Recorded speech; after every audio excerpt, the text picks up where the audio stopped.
आती है decomposition reaction. तो डीकम्पोजिशन रिएक्शन हमारी दूसरी रिएक्शन होती है टाइप्स ऑफ केमिकल रिएक्शन में। तो इसको अब समझते हैं क्या होता है। तो आप ये समझ सकते हैं कि जो डीकम्पोजिशन रिएक्शन होती है वो जस्ट उल्टा होता है हमारा किसका, कॉम्बिनेशन रिएक्शन का। क्योंकि कॉम्बिनेशन रिएक्शन में दो से एक बनता है, यानी कि दो रिएक्टेंट मिल करके एक बना रहे हैं। लेकिन डीकम्पोजिशन में क्या होता है, हमेशा एक सिंगल रिएक्टेंट होगा और एक सिंगल रिएक्टेंट जो होता है वो दो या दो से ज़्यादा प्रोडक्ट को बनाता है। यानी कि उल्टा है जस्ट किसका, कॉम्बिनेशन रिएक्शन का। तो क्या है कि डीकम्पोजिशन रिएक्शन वो रिएक्शन होती है जिसमें हमारा सिर्फ एक, हमेशा एक सिंगल रिएक्टेंट होता है और वो टूट जाता है दो या दो से ज़्यादा प्रोडक्ट में, यानी कि दो या दो से ज़्यादा प्रोडक्ट को वो बनाता है। उसी को कहते हैं डीकम्पोजिशन रिएक्शन।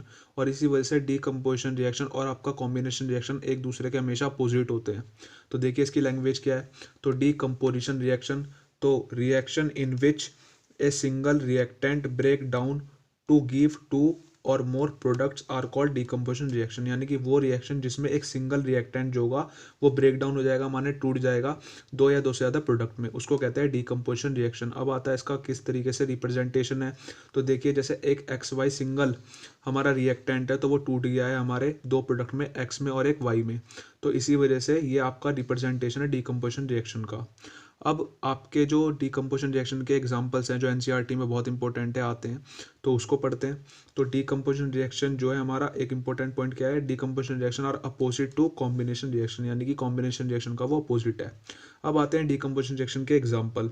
तो इसका फर्स्ट एग्जाम्पल आता है, जैसे देखिए यहाँ पे 2FeSO4, इसका नाम है फेरस सल्फेट, या इसका एक और नाम हो सकता है आयरन सल्फेट। क्यों? क्योंकि Fe हमारा क्या होता है, आयरन होता है, या इसे फेरस भी कहते हैं।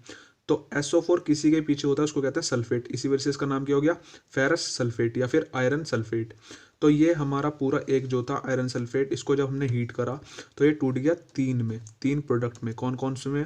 तो पहला Fe2O3 जिसका नाम है फेरिक ऑक्साइड, फिर SO2 जिसका नाम है सल्फर डाइऑक्साइड गैस, और फिर आपका SO3 यानी कि सल्फर ट्राइऑक्साइड गैस। तो यहाँ इंपॉर्टेंट ये है कि एक सिंगल आपका रिएक्टेंट था जो टूट गया है हम आपके तीन प्रोडक्ट में। इसी वजह से ये आपका एग्जाम्पल है किसका, डीकम्पोजिशन रिएक्शन का। फिर आता है दूसरा एग्जाम्पल। अब दूसरा एग्जाम्पल क्या है आपका, जो आपका लाइमस्टोन होता है यानी कि चूने का जो पत्थर होता है, उसको अगर हम हीट करेंगे तो वो टूटता है आपका किसमें, CaO में, यानी कि चूने में, और साथ में निकलता है कार्बन डाइऑक्साइड गैस। तो देखिए कैसे, तो CaCO3 इसका नाम है लाइमस्टोन। अगर मैं बोलूँ साइंटिफिक नेम क्या है तो उसका नाम है कैल्शियम। कैल्शियम और CO3 को बोलते हैं कार्बोनेट, तो कार्बोनेट, तो नाम क्या हो जाएगा, कैल्शियम कार्बोनेट। तो कैल्शियम कार्बोनेट को जब मैंने हीट करा तो टूट गया किसमें, CaO में, जिसको बोलते हैं हम चूना यानी कि क्विक लाइम, या फिर उसका दूसरा नाम क्या है, कैल्शियम ऑक्साइड। और साथ में रिलीज होती है कार्बन डाइऑक्साइड गैस। तो यहाँ पे भी एक सिंगल रिएक्टेंट से दो प्रोडक्ट बन रहे हैं। तो ये भी किसका एग्जाम्पल हो गया, आपका डीकम्पोजिशन रिएक्शन का।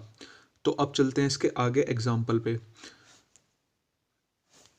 अब एक इम्पोर्टेंट पॉइंट ये है कि हमारा जो कैल्शियम ऑक्साइड होता है यानी कि जो हमारा CaO होता है उसको यूज़ करा जाता है सीमेंट बनाने में, इसलिए एक इम्पोर्टेंट पॉइंट है calcium oxide use in manufacture of cement, यानी कि सीमेंट इससे बनाया जाता है।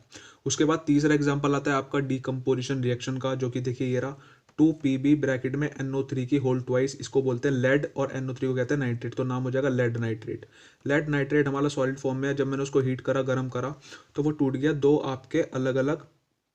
तीन आपके अलग अलग प्रोडक्ट्स में, जो कि आपका क्या है, PbO, इसका नाम है लेड ऑक्साइड, और इसका नाम है नाइट्रोजन डाइऑक्साइड गैस, और इसका नाम है ऑक्सीजन गैस।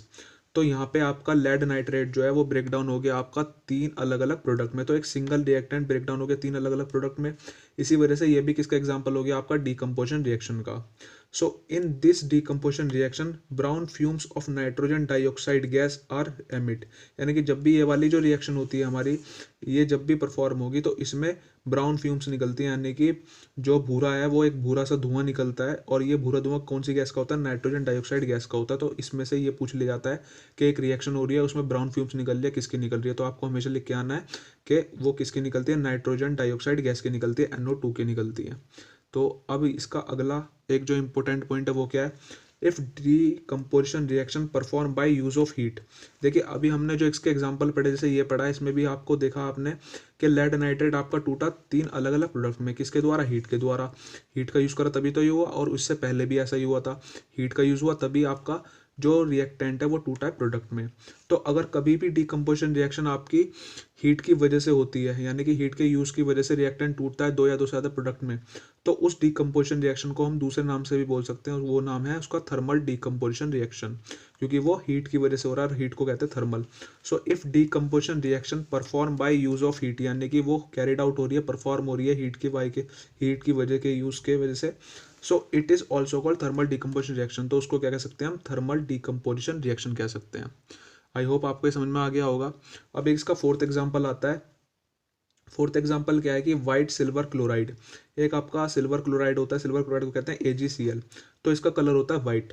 तो अगर हम AgCl वाइट सिल्वर क्लोराइड को अगर हम सनलाइट में रख देते हैं, तो सनलाइट में रखने की वजह से इसका जो कलर होता है वाइट सिल्वर क्लोराइड का, वो वाइट से ना होकर के चेंज हो जाता है किसमें, ग्रे कलर में। और ये जो रिएक्शन होती है हमारी सनलाइट की प्रेजेंस में होती है, और ये होती किस वजह से, तो ये पढ़ेंगे। तो देखिए white silver chloride change in grey colour, यानी कि वो ग्रे कलर में बदल गया in present of sunlight, sunlight के प्रेजेंट में, due to decomposition of silver chloride into silver and chlorine gas. क्यों हुआ ये, क्योंकि सिल्वर क्लोराइड किस में टूट गया, सिल्वर में, और आपका क्लोरीन गैस में। तो इसकी इक्वेशन, केमिकल इक्वेशन ये रही। तो 2AgCl है, ये आपका है सिल्वर क्लोराइड, Ag सिल्वर को कहते हैं, Cl क्लोरीन को कहते हैं, तो नाम मिलके बनता है सिल्वर क्लोराइड।